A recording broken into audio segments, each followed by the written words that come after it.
All right, तो ये हम स्टार्ट कर रहे हैं टेस्ट, ठीक है। फिर लास्ट आप लोगों का असेसमेंट था। Let's solve this. काफी बच्चों को ट्रिकी लगा, ठीक है। काफी बच्चे आया, फिजिकल में भी बहुत अच्छा रिजल्ट रहा था, लेकिन ऑनलाइन फिजिकल से भी अच्छा रहा अल्हम्दुलिल्लाह, ठीक है।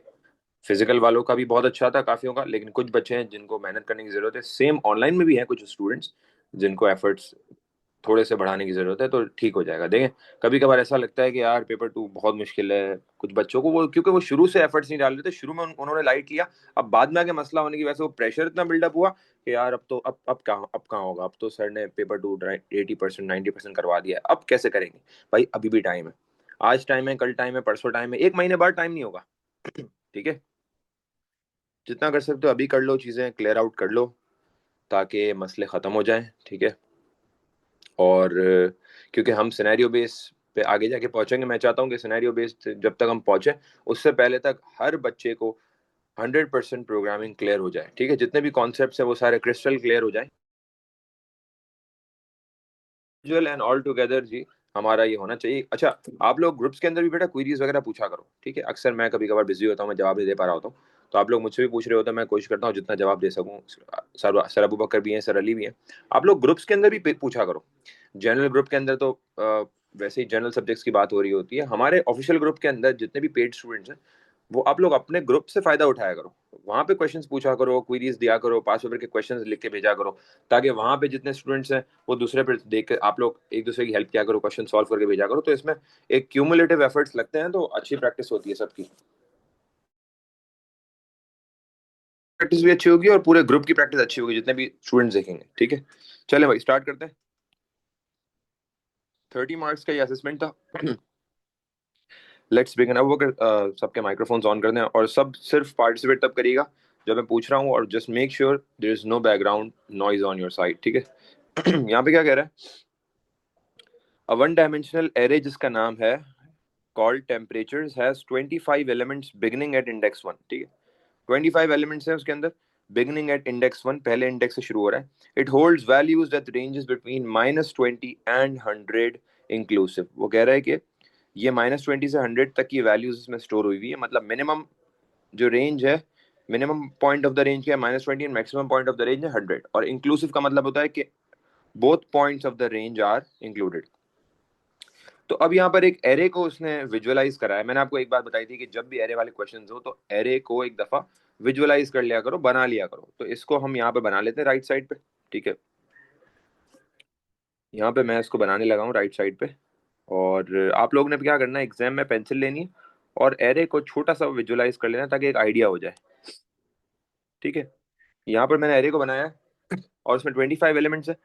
तो मैं 1 2 3 4 5 दे के बाकी डॉट डॉट लगा के 25 लिख लेता हूँ, ठीक है। और इसमें बहुत सारी वैल्यूज होंगी, -20 से अंदर अंदर होंगी और 100 के भी अंदर अंदर होंगी। फॉर एग्जाम्पल -18, -6, 32, 40, 70, ठीक है, 90, इस तरीके से बहुत सारी वैल्यूज होंगी। एरे का नाम है temperatures. Right pseudocode algorithm using a single loop to find the lowest value in this array। वो कह रहा है कि इस एरे में जिससे जो सबसे लोएस्ट वैल्यू होगी ना वो फाइंड करनी है, and output the result only once. You do not need to declare or populate this array. अच्छा, लोएस्ट वैल्यू का हमने एल्गोरिथम, हमने जब इफ स्टेटमेंट करी थी आपको याद होगा, तो इफ स्टेटमेंट में हमने भी लोएस्ट वैल्यू निकालना सीखी थी। उस टाइम पे किसी को याद है हमने वेरिएबल का नाम क्या रखा था फॉर द लोएस्ट वैल्यू? क्या नाम रखा था गाइस? किसी को याद है तो लो। बताएं। लो। लो रखा था, स्मॉल। स्मॉल रखा था, लो रखा था, ठीक है। उस टाइम पे हमने विदाउट एरेज किया था, ठीक है। अच्छा, मुझे ये याद पड़ा, ये वाला क्वेश्चन हमने शायद क्लास में भी किया है, यस सर। किया है ना, बिल्कुल। You do not need to declare or populate this array. आपको एरे को ना डिक्लेयर करना है ना पॉपुलेट। पॉपुलेट का मतलब क्या होता है, जल्दी से बताओ? इनिशियलाइज। आपने इनिशियल। एरे को वैल्यूज भी नहीं देनी, वो वैल्यूज दी हुई हैं, आपने सिर्फ उन वैल्यूज में से लोएस्ट निकालनी है, ठीक है भाई। इनिशियलाइज कर लेते हैं, किसको? एरे को नहीं, वेरिएबल को। आपकी मर्जी है, कोई स्पेसिफिक नाम नहीं दिया हुआ एग्जाम में, क्वेश्चन में आप लो लिख लो, लोएस्ट लिख लो, ठीक है। मैं नाम रख देता हूँ फॉर एग्जांपल लोएस्ट, ठीक है। लोएस्ट को क्या वैल्यू असाइन करूंगा, जल्दी से बताएं? जो भी रेंज है ना 100। 100। उसमें से सबसे बड़ी वैल्यू असाइन करते हैं। 100 भी दे सकते हैं और 101 भी दे सकते हैं, ठीक है। चले हम 100 असाइन कर देते हैं, लोएस्ट हो गया। अब फॉर लूप लगाएंगे हम, क्योंकि 25 एलिमेंट्स तो फिक्स है। अगर मैं फॉर लूप लगाऊंगा तो मुझे कोई एक्स्ट्रा काउंटर की जरूरत नहीं है, एक्स्ट्रा उसकी जरूरत नहीं है कि वो +1 +1 होता जाए। हाँ, अगर मैं रिपीट और वाइल लगाऊंगा तो मुझे एक्स्ट्रा काउंटर की जरूरत है। तो मैं एक काम करता हूँ, डायरेक्ट स्टार्ट करता हूँ। फॉर लूप लगाते हैं, हम कहते हैं फॉर एक्स कह दें, या फॉर इंडेक्स कह सकते हैं, फॉर इंडेक्स, या फॉर आई कह लेते हैं, सबसे आसान। इक्वल्स टू, बताएं भाई कहाँ तक लगेगा लूप? 1 to 25। 25 एलिमेंट्स है, ठीक है। फिर इसके अंदर इफ स्टेटमेंट लग जाएगी। इफ मेरे पास अब नॉट स्मॉलेस्ट से, सही है, num is smaller than smallest. यहाँ पर नम नहीं है, यहाँ पर क्या है? एरे की वैल्यूज। एरे का नाम क्या है? क्या लिखेंगे? If temperature X, Temperatures I temperature of I, का I is smaller than lowest lowest, ठीक है। देन क्या हो जाएगा? lowest arrow temperature sky.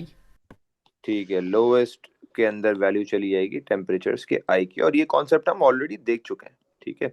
बस कुछ बच्चे कंफ्यूज क्यों हुए कि एरेस को देख के, मतलब एरेस को देख के कुछ बच्चे पैनिक हो जाते हैं लिटरली। यार एरेस, ये मत समझोगे एरेस को छोड़ दोगे तो पेपर निकल जाएगा, नहीं भाई, एरेस बहुत सारी चीजों में है। अब इफ को क्लोज करोगे एंड इफ और यहाँ से फॉर लूप को क्लोज कैसे करेंगे? Next I. नेक्स्ट आई, बेहतरीन, ठीक है। ये 25 टाइम्स चलेगा और लोएस्ट की वैल्यू आ जाएगी। और उसने बोला आउटपुट द रिजल्ट वंस, तो मैं बोल दूंगा आउटपुट और लिख देंगे lowest temperature value equals two comma lowest, हो गया। तो इस तरीके से हमने इसको कंप्लीट कर लिया। आगे बढ़ते हैं, क्वेश्चन 2 पे आते हैं। क्वेश्चंस वगैरह हो अगर किसी के तो वो एंड में पूछेगा, अभी हमें इसको कंप्लीट करना है। The pseudo code algorithm shown has been written by a teacher to enter marks for the student in her class and then to apply some simple process. अच्छा, यहाँ पे भी बच्चों ने लूज किया मार्क्स। ये कह रहा है कि भाई ये एक एल्गोरिथम है, ये एक टीचर ने लिखा है ताकि वो अपने स्टूडेंट्स के मार्क्स एंटर कर सके उसकी क्लास में जितने भी हैं, एंड देन उसके ऊपर सम कुछ ना कुछ प्रोसेसिंग कर सके, मतलब उसको ग्रेड असाइन कर सके और इस तरह की चीज, सही है। अच्छा, अगर मैं इस कोड को पहले थोड़ा सा एनालाइज करूं तो यहाँ पर देखो काउंट को वैल्यू 0 दी हुई है, सही है। रिपीट का लूप लगाया हुआ है, देखो नीचे ये रहा अंटिल, ये रिपीट का लूप लगाया हुआ है अंटिल। और ये काम बार बार हो रहा है, कितनी बार हो रहा है? ये काम अंटिल काउंट इक्वल्स टू 30, मतलब ये काम कितनी बार हो रहा है? ये काम 30 टाइम्स हो रहा है, ठीक है। क्या हो रहा है कि एक इनपुट लिया जा रहा है स्कोर के एरे में, डायरेक्टली स्कोर के एरे में इनपुट लिया जा रहा है, स्कोर के काउंट में इनपुट लिया जा रहा है, और कंडीशन लगाई जा रही है कि अगर स्कोर के अकाउंट में जो इनपुट लिया जा रहा है, जो भी स्कोर दिया जा रहा है, अगर वो इस रेंज में हो तो उसको ए मिले, अगर इस रेंज में हो तो बी मिले, वरना सी मिले, फिर डी मिले, ई मिले और एफ मिले, ठीक है। आखिरी में बिल्कुल अगर इन रेंजेस में ना हो तो फिर उसने एल्स में ग्रेड के काउंट में एफ असाइन कर दिया, मतलब फिर स्टूडेंट फेल हो गया, सही है। और मल्टीपल एंड इफ भी डाले, जिसका मैंने आपको बताया था कि ये ऑप्शनल होता है, आप एक मेन इफ का एक एंड इफ भी डाल सकते हैं, ठीक है। अच्छा, सर 29 टाइम्स नहीं हो रहा क्योंकि अब 29 + 1 30। ये 29 टाइम्स ये टोटल पूछ रहे हो? नहीं, देखो ना, काउंट 0 से स्टार्ट हो रहा है ना, तो 30 पे रोकना है। तो एक दफा जब टास्क कंप्लीट हो रहा है तो काउंट +1 हो रहा है तो ये 1 हो जाएगा। इस तरीके से जब दूसरी बार टास्क कंप्लीट होगा तो काउंट 2 हो जाएगा, तो इस तरह टोटल 30 हो गए ना। Describe what happens in this algorithm, 3 number का ये सवाल है। What happens in this algorithm, जी भाई क्या बोलना है इसके अंदर, हम क्या लिख सकते हैं? अब यहाँ पर कुछ बच्चों ने सही भी लिखा है, कुछ बच्चों ने गलत भी लिखा है। अब यहाँ पर बेसिकली आपको इस एल्गोरिथम की असेसमेंट करनी थी। सबसे पहले आप बोलोगे कि भाई ये काम कितने बच्चों के लिए हो रहा है? 30 स्टूडेंट्स के लिए हो रहा है, ठीक है। तो आप यहाँ पर बोलोगे, अलग अलग आपने इसमें पॉइंट्स लिखने थे ना, ठीक है। अब यहाँ पर हो ये रहा है कि जितना भी स्कोर की वैल्यू थी उसके हिसाब से ग्रेड के एरे में ग्रेड जा रहा है, सही है। जो भी स्कोर है बच्चे का उसके हिसाब से ग्रेड के एरे में उसका ग्रेड जा रहा है, ठीक है। तो आप सबसे पहले लिखोगे कि the algorithm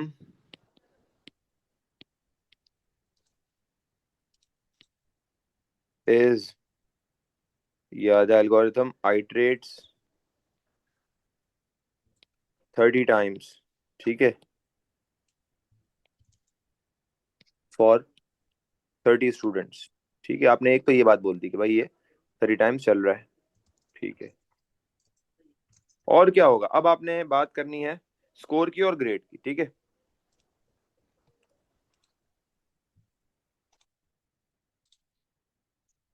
each student, microphone किसका होना है बंद कर दें। Each student score is input, हर बच्चे का स्कोर इनपुट हो रहा है, ठीक है।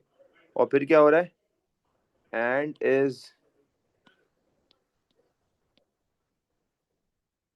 Is validated according to the range, ठीक है। उसको वैलिडेट किया जा रहा है रेंज के हिसाब से। और फिर क्या हो रहा है, the grade is the respective grade, third point क्या लिख सकते हैं, the respective grade is being assigned to the student in the grade array, ठीक है। ये हमने कंप्लीट कर लिया, 3 पॉइंट्स हमने लिखे हैं 3 मार्क्स के लिए। Right pseudocode to output the contents of the arrays score and grade along with suitable messages। 3 number का ये सवाल था। अब आप लोगों ने कुछ, काफी बच्चों ने ना यहाँ पे बहुत लंबी करी है, यहाँ पे इतनी लंबी नहीं करनी थी, ये शॉर्ट सवाल था। ये इसने लाइंस पता नहीं बहुत ज्यादा एग्जामिनर ने क्यों दी है, लेकिन ये बहुत शॉर्ट सवाल है भाई। सवाल तो समझो, राइट द pseudocode, इसमें बहुत सारे बच्चों ने गलतियां करी। To output the contents of the arrays score and grade along with suitable message. वो बोल रहा है भाई स्कोर में ऑलरेडी 30 बच्चों का स्कोर पड़ा हुआ है, ग्रेड में ऑलरेडी 30 बच्चों का ग्रेड पड़ा हुआ है। आपने क्या करना है, आपने आउटपुट करना है। अब जरा देखो, एक बात समझना ऊपर, देखो इन्होंने यहाँ पर काउंट को 0 वैल्यू ली है, मतलब इनपुट पहला जो है स्कोर के 0 पर आएगा, 1 पर नहीं आ रहा, ठीक है। उन्होंने पहला, इस दफा यहाँ पर उनके इंडेक्सेस जो है वो 0 से स्टार्ट हो रहे हैं। पुराना सवाल है, पुराने ईयर का सवाल है, तो उसमें ना वो इंडेक्स 0 से स्टार्ट करवाता था, मतलब 0 1 2 3 4 5, तो ये आप समझ लें फ्रॉम 0 स्टार्ट हो रहा है, ठीक है। तो ये हमारे पास 0 से लेके लास्ट हमारा जो काउंट होगा वो यहाँ पे 29 होगा। और जब ये +1 होके 30, स्टूडेंट्स की रेंज के इंडेक्स है वो 0 से 29 है, 1 to 30 नहीं ले सकते आप, सही है। तो सर आपने ऊपर 30 लिखा हुआ है, नहीं 29 नहीं होगा? आप समझे नहीं ना मेरी बात। 0 से 29 कितने बच्चे हुए, 30 हुए ना। 0 से 29 तो 30 बच्चे हुए ना बेटा। 29 जब हो जाएगा उसके बाद +1 करके 30 होके रुकेगा ना अपने आप को। 30 इज नॉट, 30 का जो काउंट है वो इम्प्लीमेंट नहीं हो रहा। वैसे अगर काउंट करा जाए 0 से लेके 29 तो टोटल तो 30 ही है, सही है। तो यहाँ पर हमें 30 स्टूडेंट्स की वैल्यूज, उनका स्कोर और उनका ग्रेड देना है। स्कोर और ग्रेड ऑलरेडी बना हुआ है, मेरी बात समझो, सही है।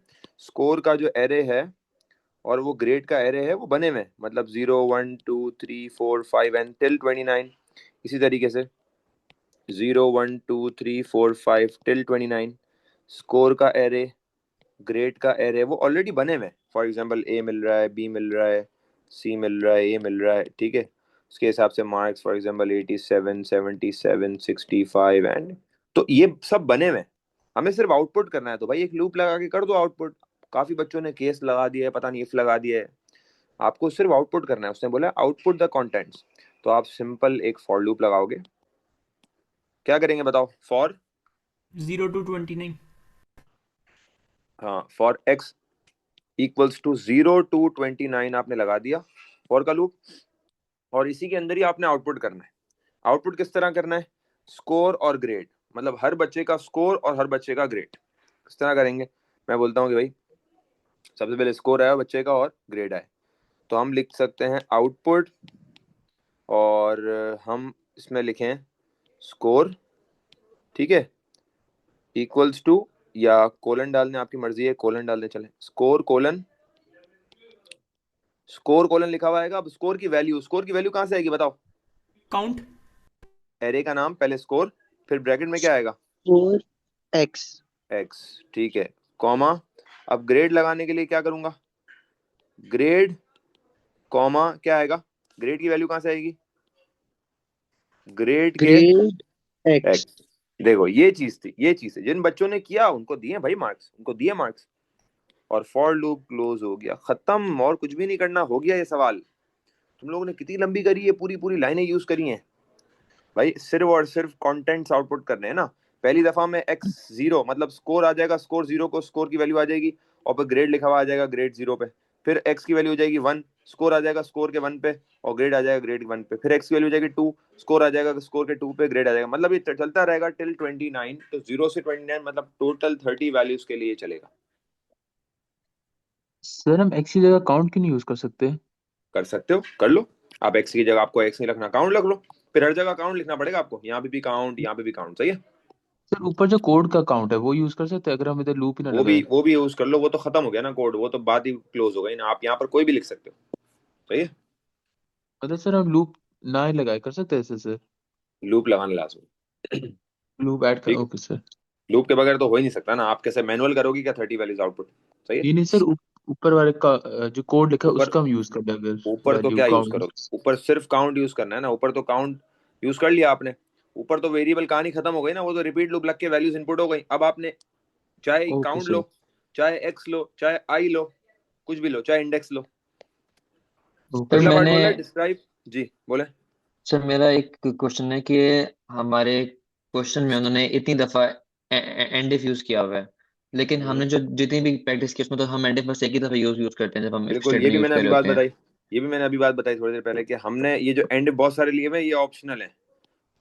आप मल्टीपल एंड इफ लगाना चाहे तो भी लगा सकते हैं, एक आखिरी वाले मेन इफ का लगाना चाहे तो भी लगा सकते हैं। ये मैंने बात मेंशन की थी जब मैं बता रहा था, ठीक है। Okay sir. Sir describe how you जी। हाँ सर, जो क्वेश्चन मैंने दिया हुआ था एंड इफ वाला एंड लूप, उसकी जगह हम केस ऑफ यूज कर सकते थे, वो ज़्यादा एफिशिएंट रहता। इफ वाला ये, हाँ ये ज्यादा एफिशिएंट रहता। अगर यहाँ पर केस यूज होता तो बिल्कुल ज्यादा क्योंकि बिल्कुल ऐसा ही इफ लाइन। के अंदर तो ज़्यादा से ज़्यादा दो या तीन बिल्कुल कंडीशन हो बिल्कुल सकती हैं। बिल्कुल। चलें भाई आगे बढ़े हम। चलो, describe how you could change the algorithm to allow teachers to use it with any size of class. वो बोल रहा है कि भाई एल्गोरिथम में कुछ ऐसी फ्लेक्सिबिलिटी लाओ कि हर टीचर जो है ना अपने हिसाब से, अपनी क्लास स्ट्रेंथ के हिसाब से करे। फॉर एग्जाम्पल कोई टीचर है, उसकी क्लास में 20 बच्चा है, तो वो 20 टाइम्स एल्गोरिथम को चलाए। फॉर एग्जाम्पल कोई और टीचर है, उसकी क्लास में 80 स्टूडेंट्स, वो अपने हिसाब से एल्गोरिथम को चलाए। आप समझे मतलब किस तरीके से स्टूडेंट अपने हिसाब से उसको उतने टाइम्स चला सकता है। मतलब अभी तो ये अगर देखा जाए तो कोड तो पूरा 30 टाइम्स ही चल रहा है ना, फिक्स कर दिया ना। किस तरीके से आप चेंजेस करो कि वो अपने हिसाब से अपने स्पेसिफिक नंबर ऑफ टाइम्स पे चलना चाहिए, क्या करेंगे बताओ।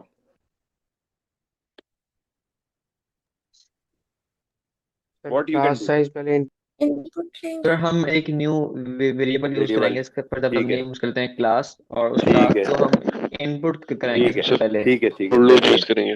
ठीक है। तो बेसिकली यहाँ पर हम क्या कर सकते हैं कि भाई हम इनपुट पहले करा लें, एक क्लास की साइज इनपुट करा लें। एक जो है क्लास साइज इनपुट करा लें कि भाई ये क्लास साइज पहले इनपुट कर दो, आप बता दो, उसके हिसाब से फिर हम चलाएं। ठीक है, बिल्कुल सही है। तो आप ये क्या कर सकते हो कि टेक अ न्यू वेरिएबल, ठीक है, जिसका नाम आप ले सकते हो एज क्लास। ठीक है, क्लास के नाम से आपने वेरिएबल ले लिया, या क्लास साइज के नाम से आपने वेरिएबल ले लिया, ठीक है। और फिर क्या करें उसमें, हम इनपुट लेंगे। टेक इनपुट, इनपुट ले लो। Take input at the start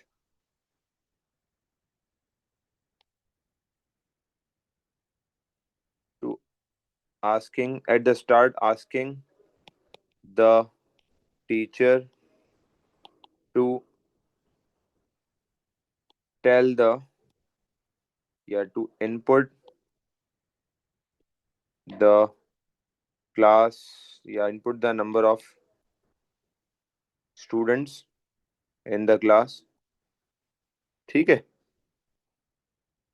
और फिर तीसरा पॉइंट क्या होगा रोकने वाला, कि भाई इसको अब क्या करेंगे, स्टॉप। अब देखो हमें डिस्क्राइब, हम सूडो कोड नहीं लिख रहे हैं, हम इंग्लिश में लिख रहे हैं, ठीक है। तो हम लिख सकते हैं कि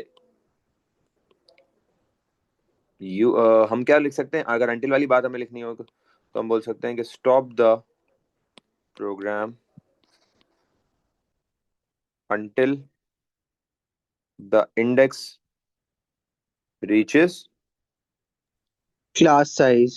class size, ठीक है भाई। तो हो गया। देखो जहन लगाना पड़ेगा। देखो मैं जितने भी सवाल करा रहा हूँ ना, कल को एग्जाम में एक नई पॉसिबिलिटी आएगी यार, ये बात को समझो। मैं जितने भी करा लूँ ना तुम लोग को खंगाल दूं पूरे पास पेपर्स, कल को एग्जामिनर एक नई चीज देगा तो सोचना तो है क्लास में, सही है, एग्जाम में भी। This flow chart represents an algorithm. अच्छा यहाँ पर कुछ बच्चे कंफ्यूज हुए इनपुट में, इनपुट में कंफ्यूज हुए, इनपुट यहाँ पर 3 बार हो रहा है तो यहाँ कंफ्यूजन हो गई थी बच्चों को। जी कोई कुछ पूछ रहा है जी सर। बेटा? सर हम हाँ ऊपर लूप यूज कर सकते हैं ऊपर वाले क्वेश्चन में जिक्र इसका? हाँ बेटा, सवाल जो है ना जब मैं कंप्लीट कर लिया करूँ ना उसके बाद पूछा करो, ठीक है? मैं जब बोल रहा हूँ बीच में कोई भी जो है ना इंटरप्ट नहीं किया करो, पूरा जो है ना वो डेकोरम आउट हो जाता है। जी बोल दें, आप पूछ लें तो इसका ख्याल रखा करो। जी बोले बेटा। जी सर। सर सी पार्ट में सर हम लूप का जिक्र कर सकते हैं अगर हम कंडीशनल लूप यूज कर ले? लूप का जिक्र तो वो तो कंडीशनल लूप तो चल ही रहा है ना, कंडीशनल लूप तो चल ही रहा है ना, उसको तो हम आशिम चेंज ही नहीं कर सकते ना। कंडीशनल लूप तो चलते हुए ही हम उसी के अंदर एग्जिस्टिंग कोड में हमें चेंजेस बताने, ओके ठीक है? सर। हाउ यू कुड जी चेंज द सर। एल्गोरिथम, हम we haven't been asked to tell about the new algorithm, we have to just amend the algorithm। Sir आप सी पार्ट करेंगे, मैंने उसका स्क्रीनशॉट लेना है। ये रहा, थैंक यू सर। ठीक है ना? तो मैं जितने भी क्वेश्चंस सर कराऊंगा ना ए क्लास पार्ट। में, मैं एग्जाम में बिल्कुल एक नई चीज ही दूंगा। ये रहा बेटा, ये रहा ए पार्ट, बी पार्ट और सी पार्ट, तीनों तो है। क्या करूं मैं? अली क्या कह रहे हो बेटा? मैं भेज दूंगा, पूरी पीडीएफ सर हो भेजूंगा, गया, टेंशन क्यों ले रहे हो? टेंशन क्यों ले रहे हो? मैं भेज दूंगा, टेंशन नहीं लो, अभी सिर्फ फोकस करो, मुझे कंप्लीट कराने दो। अच्छा यहाँ पर एक पूरा का पूरा फ्लो चार्ट दिया हुआ है। अब बच्चे फ्लो चार्ट के देख के थोड़ा सा हिल जाते हैं, भाई क्या मतलब है? कोई मसला नहीं है, आप तरीके से करते रहो, हो जाएगा। स्टार्ट सबसे पहले बोल रहा है output continue, flow chart represents an algorithm लिखा हुआ है। सबसे पहले आउटपुट मैसेज देना है कंटिन्यू क्वेश्चन मार्क। नीचे आए और यहाँ पर इनपुट डेटा दिया हुआ है, 4 कॉलम्स दिए हुए, answer, value 1, operator, value 2, output. Output में सबसे पहले लिख दिया कंटिन्यू और क्वेश्चन मार्क। अपोस्ट्रोफी नहीं लगाना, मेरी बात सुनो, अपोस्ट्रोफी नहीं लगाने, सही है? अपोस्ट्रोफी हम सिर्फ अपने स्टेटमेंट्स में लूप में लगाते हैं, आउटपुट के पोर्शन में दिखाने के लिए नहीं लगाते। इनपुट आंसर, जी भाई, अब आंसर के वेरिएबल में इनपुट हो जाएगा। आंसर के कॉलम में क्या लिख देंगे बताओ जल्दी से? वाई। वाई लिख देंगे, चलो बेहतरीन, वाई आ गया, सब पार्टिसिपेट करेंगे। Is answer equals to Y, yes और नो? यस। यस में आ गया। अब यहाँ पर क्या बोल रहा है? यहाँ पर देखो बैक टू बैक 3 दफा इनपुट करा रहा है, इनपुट वैल्यू 1, इनपुट ऑपरेटर और इनपुट वैल्यू 2, 3 दफा करवा रहा है, input value 1, input operator, input value 2। तो वैल्यू 1 में क्या आएगा? वाई तो यूज हो गया, अब वैल्यू 1 में क्या आएगा? 7।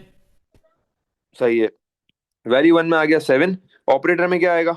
एस। एस आएगा, क्योंकि हम सीक्वेंस में ले रहे हैं। और वैल्यू 2 में क्या आएगा? 9। 9 आएगा, ठीक है? देखो उसी सीक्वेंस में जिस तरह उसने बोला कि वैल्यू 1 पहले इनपुट लो, फिर ऑपरेटर लो, फिर वैल्यू 2 लो, तो मैंने वैल्यू 1 पहले ले ली, फिर ऑपरेटर, फिर वैल्यू 2। अब यहाँ से यूं आ गए, इज ऑपरेटर इक्वल्स टू ए, जी भाई क्या ऑपरेटर ए है? नो। नहीं है भाई, ऑपरेटर तो एस है, तो यहाँ से हम नो में चले गए। और नो में क्या ऑपरेटर? यस है, एस है, यस। यहाँ से यस में आ गए। आउटपुट कर देंगे वैल्यू 1 माइनस वैल्यू 2, वैल्यू 1 में से वैल्यू 2 को माइनस करवा देंगे भाई, वैल्यू 1 में से वैल्यू 2 को माइनस करा दो, वैल्यू 1 7 माइनस वैल्यू 2 क्या हो जाएगा? -2। -2। यहाँ पर आउटपुट में -2 आ गया भाई। अच्छा -2 आ गया, -2 आने के बाद हम यहाँ से ऑल द वे बाहर निकल गए, और बाहर निकल के हम वापस ऊपर आ गए। फिर से मैसेज दिया इसने आउटपुट कंटिन्यू, कंटिन्यू। यहाँ से फिर से हमने लिखा कंटिन्यू क्वेश्चन मार्क।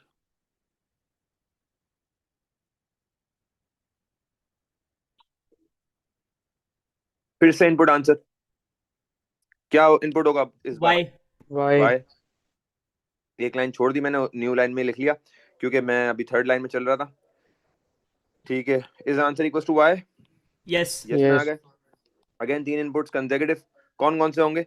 5 M और 5 M 12, and 12। ठीक है? यहाँ से 5 आ गया, यहाँ से M आ गया, यहाँ से 12 आ गया, बेहतरीन, तीनों आ गए। इसके बाद हम यहाँ से यहाँ आ गए, ऑपरेटर की वैल्यू है M, is operator equal to A, no में आ गए, is operator equal to S, no. No में आ गए, ऑपरेटर इक्वल टू M। बेटा बाकी सारे जवाब दो। यस। यस। क्या करेंगे? Output value 1 multiply by value 2, तो वैल्यू 1 मल्टीप्लाई बाय वैल्यू 2, यहाँ से हमने वैल्यू 1 को और वैल्यू 2 को मल्टीप्लाई करके आउटपुट में लिख दिया। क्या आ जाएगा? 5 × 12 60। 70 से 5 10 50 और 12 60, 60 हो गया ना?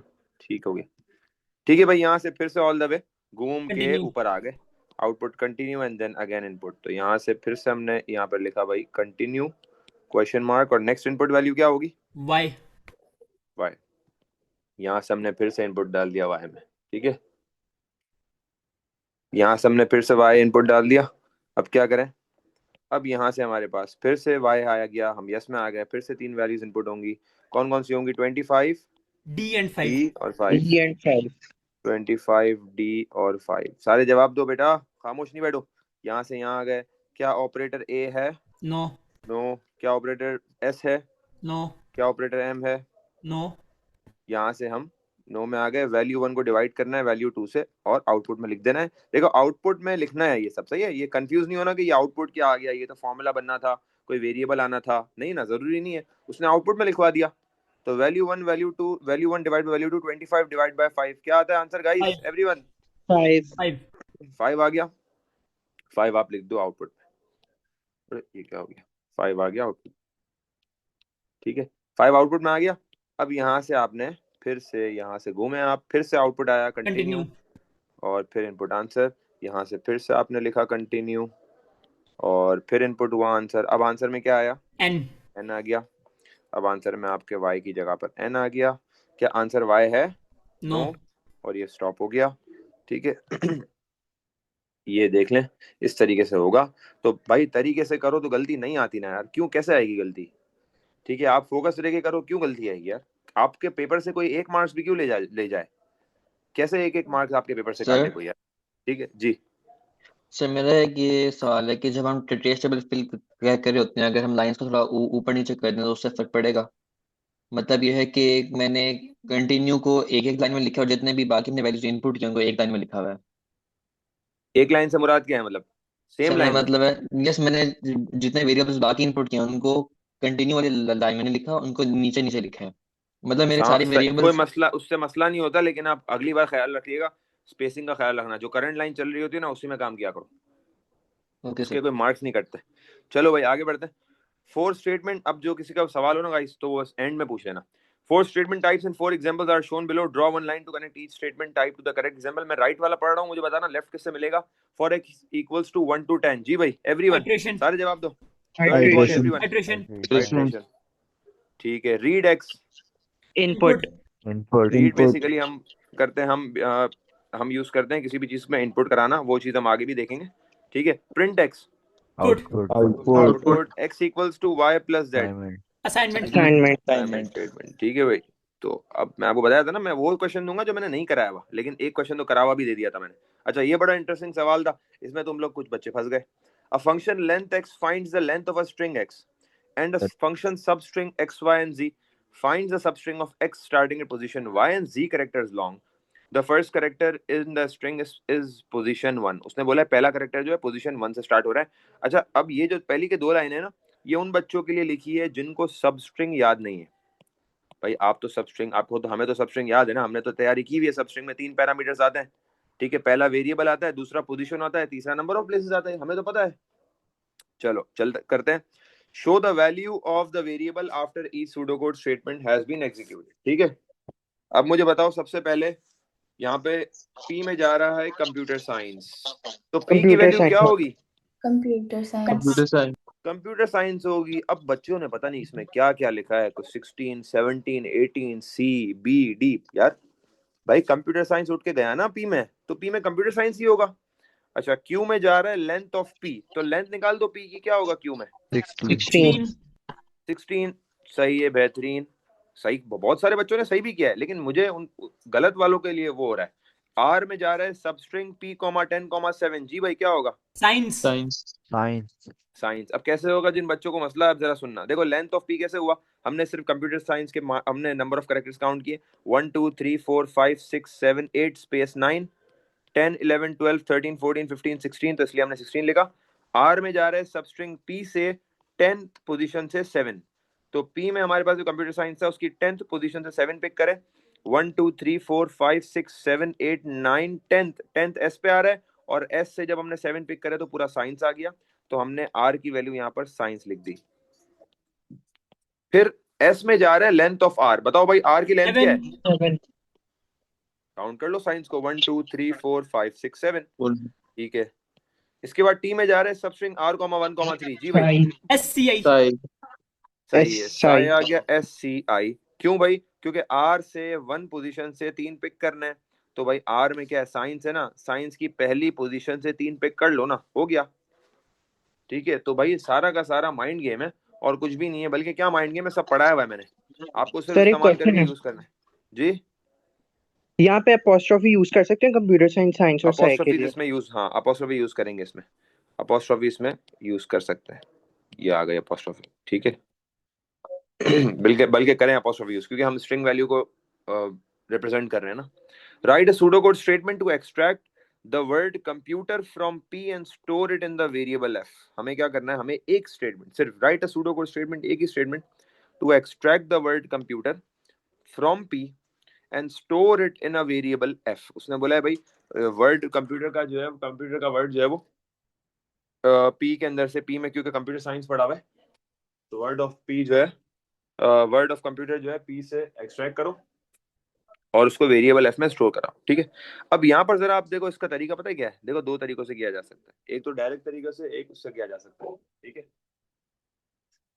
एक तो ये है कि हम क्या करेंगे, हम y और z आउटपुट को, ये जो y x y और z है ना, इसमें से y क्या होल्ड कर रहा है, प्लेस, पोजीशन, और z क्या स्टोर होल्ड कर रहा है, प्लेस।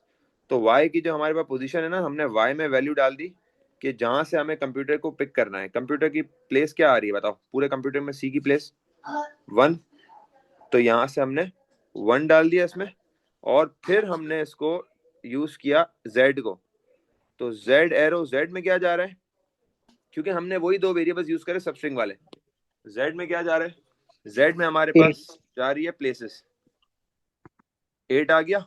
अब यहां से हमें क्या करना है, हमें इसको वेरिएबल एफ में स्टोर करना है, तो एफ एरो लगाएंगे, ठीक है, सब स्ट्रिंग लिखेंगे, और ब्रैकेट में क्या आ जाएगा, ब्रैकेट में वही आ जाएगा p comma y comma z।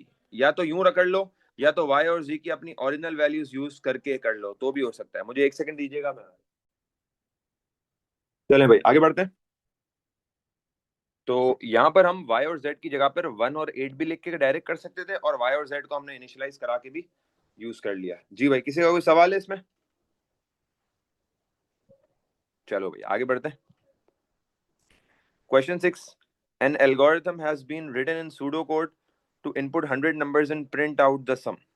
A repeat until loop has been used. ठीक है, यहाँ पर एक repeat until loop यूज हो रहा है, और उसमें कह रहा है कि भाई find the error in the pseudocode and suggest a correction. तो हमें 100 टाइम्स नंबर्स इनपुट कराने और प्रिंट करना है सम। बताओ भाई क्या एरर है guys? until count count equal greater to than count. 100. Until वाली लाइन में एरर है, ठीक है। Yes, तो अंटिल काउंट क्या होना चाहिए, बराबर होना चाहिए is किसके, equal to 100. Is equal to 100 होना चाहिए। ठीक है, तो यहाँ पर हमने गलत कंडीशन बता दी, मतलब गलत लाइन लिखी हुई जी थी जो बता दी, ग्रेटर देन 100 मतलब 101 पे रोक रहा है, वो रुकना 100 पे चाहिए। तो हमने बोला सर हम अंटिल इसका काउंट काउंट 1 भी कर सकते हैं ना? Equals to 100। इसको हम काउंट, हाँ, या तो फिर ऊपर इनिशियलाइज में काउंट के 0 की जगह पे काउंट को 1 कर दो, तो भी सही हो जाएगा। ठीक है, फिर वो 101 पे भले रुक जाए, बात वही हो जाएगी। ठीक है, तो ये है तरीका। ठीक है भाई, हाँ बेटा आप बताएं, किसी का कोई सवाल वगैरह है तो पूछें। Sir until count bigger than 99 नहीं होना चाहिए? ग्रेटर देन 99 भी हो सकता है, और इक्वल टू 100 भी हो सकता है, बात तो वही हो गई ना बेटा।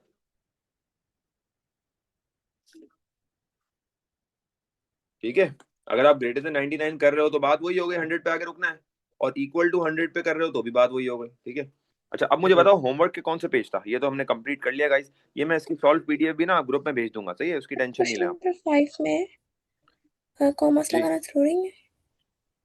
क्वेश्चन नंबर 5 में कॉमा लगाना जरूरी है, कौन सा वाला?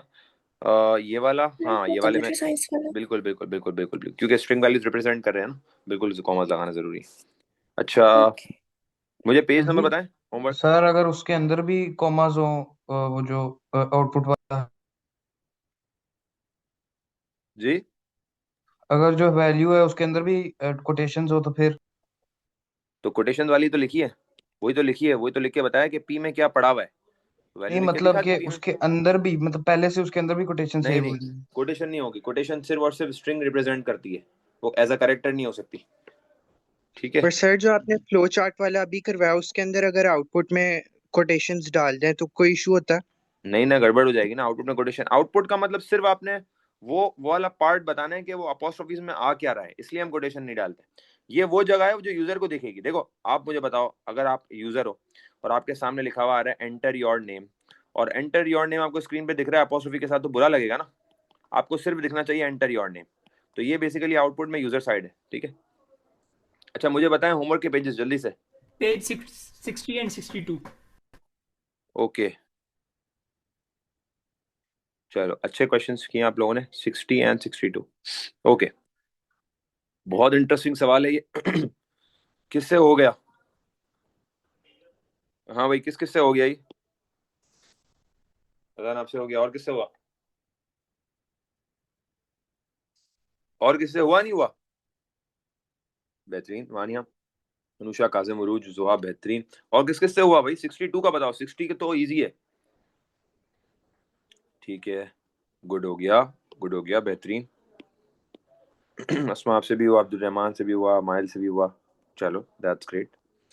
चलो अब डिस्कस करते हैं। देखो 60 तो बहुत बेसिक है। मुझे बताओ भाई, tick one box to show which term is an example of a verification check. जी भाई क्या होगा? Double Double entry. entry. Double entry. सही है, चलो ये तो बेसिक है। Tick one box to show which library routine, basically library routine हम बोलते हैं सब रूटीन को, सही है। ये हम आगे भी हम डिटेल में थोड़ा सा पढ़ेंगे लाइब्रेरी रूटीन्स को। Returns the remainder of a division. जी मॉड। Mod. बी। ठीक है, मॉड ही रिमाइंडर निकालता है, ये तो बिल्कुल ऑब्वियस है। अब पेज नंबर 62 पे आ जाएं। A programmer is writing a data entry program for booking theater seats. The programmer needs the program to accept only whole numbers. बोल रहा है भाई, प्रोग्रामर है जो प्रोग्राम लिख रहा है for booking theater seats, ठीक है। The programmer needs the program to accept only whole numbers that are greater than or equal to 1 and less than or equal to 6. वो बोल रहा है कि पहली कंडीशन ये है कि भाई होल नंबर्स होंगे, दूसरी ये कह रहा है कि वैल्यूज जो है वो ग्रेटर देन और इक्वल टू 1 होनी चाहिए एंड लेस देन और इक्वल टू 6 होनी चाहिए। मतलब एक तो होल नंबर वाली बात है, दूसरा ये है कि 1 से 6 के अंदर अंदर इंक्लूसिव होनी चाहिए। 1 से 6 इंक्लूसिव है, सही है। अच्छा, गिव द नेम, माइक्रोफोन बंद कर दें। Give the names of 2 validation checks that are required for this program. जी भाई बताओ, पहला क्या हो सकता है? Range range check, Range type check. Check. ठीक है, टाइप एक चेक। आपके पास हो गया रेंज चेक, और होल नंबर्स के लिए आपके पास दूसरा हो गया टाइप चेक, ठीक है। सर हम यहाँ प्रेजेंस चेक लगा सकते हैं? नहीं, प्रेजेंट चेक नहीं लगा सकते, क्वेश्चन में मेंशन ही नहीं है कि वैल्यू इज ऑलवेज इनपुट, इस टाइप की चीज नहीं लिखी हुई कोई। The value can not be left blank या can not be left empty, इस तरह की चीज नहीं है, तो प्रेजेंट चेक नहीं लगाएंगे, ठीक है। Complete the pseudo code to perform your 2 validation checks using your answer given in a. अब यहाँ पर तुम लोग फंस गए ना, तुम लोग बोला ये क्या हो गया।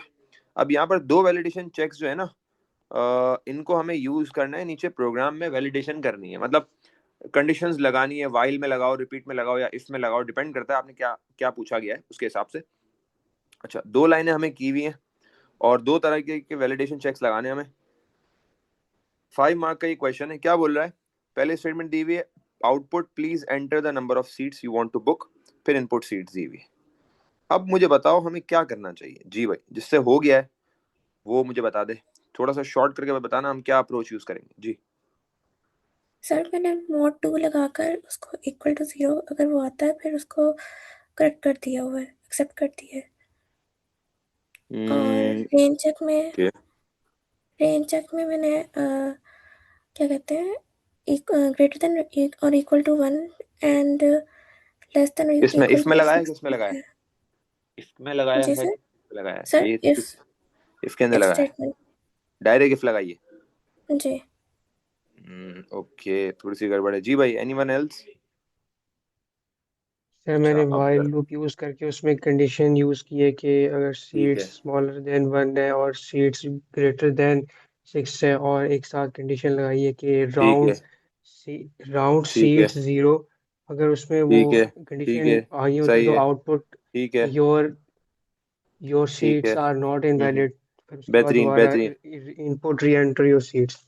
ठीक है, ठीक है, बेहतरीन। मूसा आपने बहुत परफेक्ट किया है, ठीक है, बिल्कुल सही है, इसी तरह होगा। अब देखो, अगर हम यहाँ पर इफ लगाते हैं ना तो इफ एक बार रोकता है। देखो इफ लगाने का मसला पता है क्या है? इफ में गड़बड़ नहीं है कोई, इफ सही चलेगा, लेकिन इफ सिर्फ एक दफा चलता है। हमें यहाँ पर कुछ ऐसा लगाना है जो वैल्यू अगर गलत हो ना, सीट्स मतलब सीट्स अगर डेसिमल आ जाए या फिर सीट्स रेंज से बाहर आ जाए, तो यूजर बार बार वापसी एंटर करे। तो उसके लिए हमें इनपुट सीट्स के बाद क्या करना चाहिए? इनपुट सीट्स के बाद हमें यहाँ पर लगाना पड़ेगा वाइल का लूप, सही है। यहाँ पर हम वाइल का लूप लगाएंगे। अब गौर से देखना क्या कर रहा हूँ मैं। यहाँ पर मैंने वाइल का लूप लगाया और वाइल के लूप के अंदर मैं क्या कर रहा हूँ, वाइल के लूप के अंदर मैं कंडीशंस लगाऊंगा और वो रॉन्ग कंडीशन लगाऊंगा। जरा गौर से सुनना, वाइल में लगा रहा हूँ रॉन्ग कंडीशंस के लिए, ठीक है। पहली रॉन्ग कंडीशन में ये रेंज जो है मुझे 1 से 6 चाहिए ना, तो मैं रॉन्ग लगाऊंगा 1 से पीछे और 6 के आगे। मतलब मैं बोल रहा हूँ कि वाइल अगर मेरे पास यहाँ पर मैंने कंडीशन देखो क्या लगाई है कि मेरी सीड्स जो है वो स्मॉलर देन 1 हो, ये रॉन्ग है, सही है। या फिर और मेरी सीड्स जो है वो ग्रेटर देन 6 हो, या तो स्मॉलर देन 1 हो या ग्रेटर देन 6 हो। यहाँ भी गलत, यहाँ भी गलत। या फिर एक तो ये हो या फिर ये हो, या फिर तीसरी कंडीशन। अब होल नंबर के लिए कैसे चेक करूं भाई? होल नंबर के लिए चेक करने के लिए हमारे पास सबसे बेस्ट होता है राउंड। सही है, सबसे बेस्ट तरीका जो हमारे पास चेक करने का है वो है राउंड। सही है, राउंड बेसिकली क्या होगा, राउंड से ये होगा। अब देखो आपने अभी एक बच्चे स्टूडेंट ने बताया कि मैंने डिव यूज किया है या मॉड यूज किया, तो वो हमेशा रिमाइंडर 0 नहीं देगा, कभी कभार होल नंबर्स पे जरूरी नहीं रिमाइंडर 0 दे, ठीक है। राउंड यहाँ पे बिल्कुल परफेक्ट होगा, हम बोलेंगे। अब राउंड को किस तरह यूज करना चाहिए हमें, हम बोलेंगे कि हमारे पास जो वैल्यू है ना सीड्स की, सीड्स जो है वो नॉट इक्वल हो किसके, सीड्स जो है हमारी वो नॉट इक्वल हो राउंडेड सीड्स से, मतलब राउंड के सीड्स कॉमा के 0 से। अब जरा ये वाली, अच्छा बच्चों को पहली दूसरी तो मुझे पता है समझ में आ गई है, तीसरी आप लोगों को समझ में नहीं आई होगी। ये क्या किया सर आपने तीसरा, ये क्या किया सर आपने? अब जरा गौर से सुनना ये क्या किया है। फॉर एग्जाम्पल, अब जरा मिसाल सुनो। फॉर एग्जाम्पल मेरे पास सीड्स की वैल्यू है 3.9, सही है, 3.9 है मेरे पास सीड्स की वैल्यू। तो यहाँ पर ये चेक कर रहे हैं कि 3.9 नॉट इक्वल होगा अगर राउंड के सीड्स कॉमा 0। बताओ भाई, इसको मैं राउंड ऑफ करूंगा कॉमा 0 पे तो क्या वैल्यू हो जाएगी इसकी? 4 हो जाएगी ना। तो अगर ये नॉट इक्वल है अपनी राउंड ऑफ वैल्यू से, इसका मतलब क्या है कि वो खुद क्या थी, वो खुद डेसिमल थी। सही है, नॉट इक्वल है ना, देखो नॉट इक्वल निकल आई ना। अगर ये ऑलरेडी 4 होती सीड्स तो राउंड ऑफ वाली भी वैल्यू 4 होती तो वो इक्वल हो जाती। तो ये मैंने चेक लगाने के लिए किया कि अगर मेरी ओरिजिनल वैल्यू राउंडेड वैल्यू से नॉट इक्वल हो, मतलब भाई मेरी वैल्यू है ही डेसिमल में। तो अगर ये 3 कंडीशंस में से कोई भी एक चल जाई, कोई भी एक चल गई तो वाइल चलेगा। इसका मतलब ये है अगर कोई भी एक चल गई तो इसका मतलब ये है कि यहाँ पर यूजर को एक फॉरन मैसेज मिलेगा। क्या मैसेज मिलेगा? फॉरन एक मैसेज मिलेगा कि भाई इनवैलिड वैल्यू है, ठीक है। इनवैलिड वैल्यू एंटर, यूजर ने गलत वैल्यू एंटर करी है, या तो यूजर ने रेंज से बाहर कर दी है वैल्यू, या फिर यूजर ने क्या किया है, होल नंबर की जगह डेसिमल डाल दिया। और फिर वापस इनपुट मांगेगा यूजर से, इनपुट सीट्स, ठीक है। और फिर उसके बाद क्या करेगा, इनवैलिड के बाद मैं यहाँ पे एक और मैसेज डाल देता हूँ, री एंटर वैल्यू, ठीक है। और फिर इनपुट सीट्स, और क्लोज कैसे हो जाएगा, एंड वाइल से क्लोज हो जाएगा। ये है हमारे पास। जी भाई, कोई सवाल है इसमें से किसी का? देखो जी, सर राउंड वाली बात दोबारा एक्सप्लेन कर देते हैं। राउंड वाली बात मैं दोबारा एक्सप्लेन कर देता हूँ, देखो गौर से सुनना है। सीट्स जो है अगर डेसिमल वाली वैल्यू हुई तो वो नॉट इक्वल रहेगी अपनी राउंडेड वैल्यू से। राउंड सीट्स कॉमा 0 क्या करेगा, वो सीट्स को राउंड ऑफ कर देगा होल नंबर में।